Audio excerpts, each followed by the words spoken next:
பாண்டி, பல்லவன், சேரன் 3 பேரும் வீட்டு வாசல்ல நின்னு நடேசனை பத்தி தான் பேசிட்டு இருக்காங்க.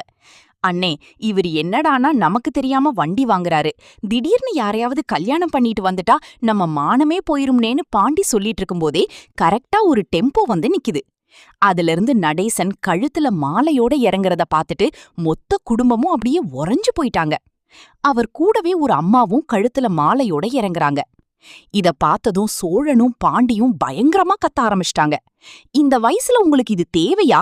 எங்களையெல்லாம் பார்த்தா உங்களுக்கு எப்படி தெரியுதுன்னு சண்டைக்கு போறாங்க. ஆனா நடேசன் எதை பத்தியும் கவலைப்படாம நிலா கிட்ட போய் ஆரத்தி கரைச்சி எடுத்துட்டு வாமான்னு சொல்றாரு. நிலாவுக்கு பயங்கர வருத்தம். அங்கிள், உங்க மேல இருந்த மரியாதையே போயிருச்சு, இனிமே என்கிட்ட பேசாதீங்கன்னு சொல்லிட்டு கோவமா உள்ள போயிடுறாங்க. சேரனும் நீங்க இப்படி பண்ணுவீங்கன்னு நான் நினைக்கலப்பான்னு வருத்தப்பட்டு உள்ள போறாரு. பசங்க எல்லாரும் முறைக்கிறத பாத்துட்டு நடேசன் ரொம்ப தெளிவா பேசுறாரு. என் பொண்டாட்டி இறந்துட்டா, இப்போ எனக்கு உடம்பு முடியாம போனா பாத்துக்க யாரு இருக்கீங்க? நீங்க எல்லாரும் நான் சாப்பிடுற ஒரு வாய் சோத்துக்கே 1000 வார்த்தை பேசுவீங்க. எனக்கு ஒரு துணை வேணும், அதான் கல்யாணம் பண்ணிக்கிட்டேன்.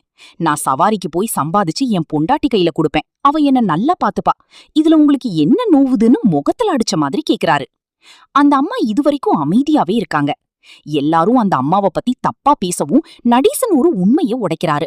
இவ யாருன்னு தெரியாம பேசிட்டு இருக்காதீங்க, இவ வேற யாரும் இல்ல, உங்க அம்மாவோட சொந்த தங்கச்சிதான்னு சொல்றாரு. சின்ன வயசுல பார்த்ததுனால பசங்களுக்கு அடையாளம் தெரியல.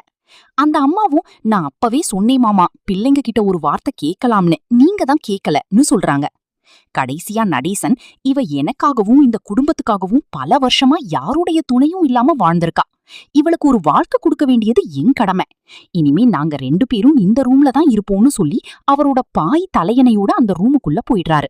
பசங்க எல்லாரும் என்ன பண்றதுன்னு தெரியாம திகைச்சு போய் நிக்கிறாங்க.